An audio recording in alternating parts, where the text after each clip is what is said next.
Hello and welcome back to Shakesyear. We are working on Richard III, and today we get to hear from Queen Elizabeth in what the folio calls Act 4, Scene 3, what other versions call Act 4, Scene 4. Queen Elizabeth is the widow of the King Edward, who just recently died, and she was the mother of the young princes Edward and Richard, who is now king, had killed. He hired a guy who hired a couple guys to go and have them killed. So she had been mourning with the other women in the play, with the Duchess of York, and kind of sort of with Margaret, but Margaret is more about having her own pity party and spreading around some curses. So she spread around some curses and almost found a little bit of empathy for Elizabeth, but then she left. And then King Richard came in, and the Duchess of York cursed him.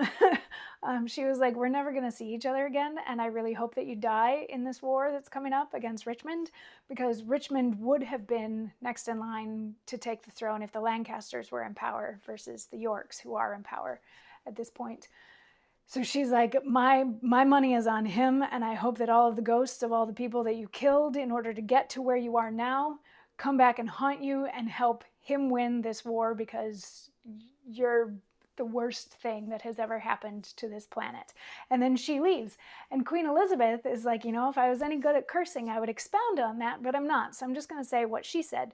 And he's like, oh, come on, I have something that I need to talk to you about. You have a daughter named Elizabeth, right? Because, if men can name their kids after themselves, then why can't women, right? Queen Elizabeth can have a daughter named Elizabeth.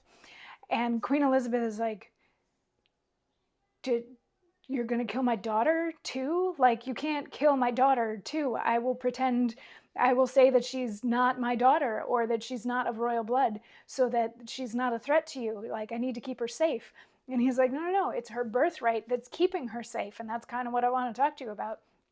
And she's like, but it was my son's birthright that got them killed by you.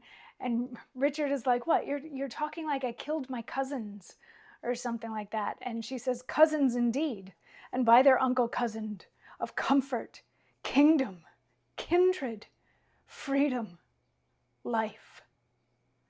Whose hands soever launched their tender hearts, thy head, all indirectly, gave direction. No doubt the murderous knife was dull and blunt, till it was whetted on thy stone-hard heart, to revel in the entrails of my lambs. But that still use of grief makes wild grief tame.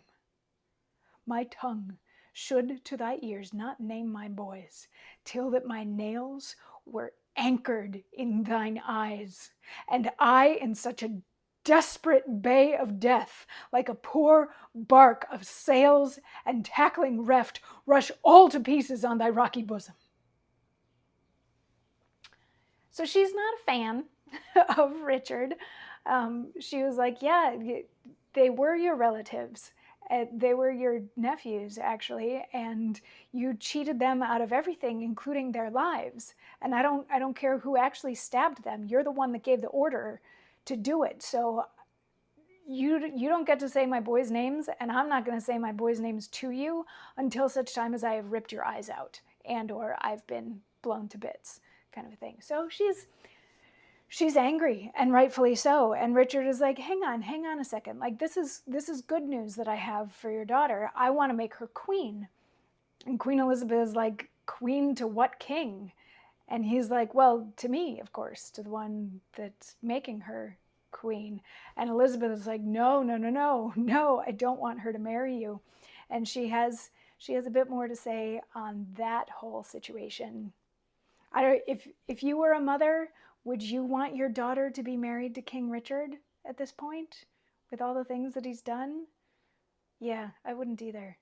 So anyway, she's got more to say, and we will hear that tomorrow. I will see you then for that. Mwah.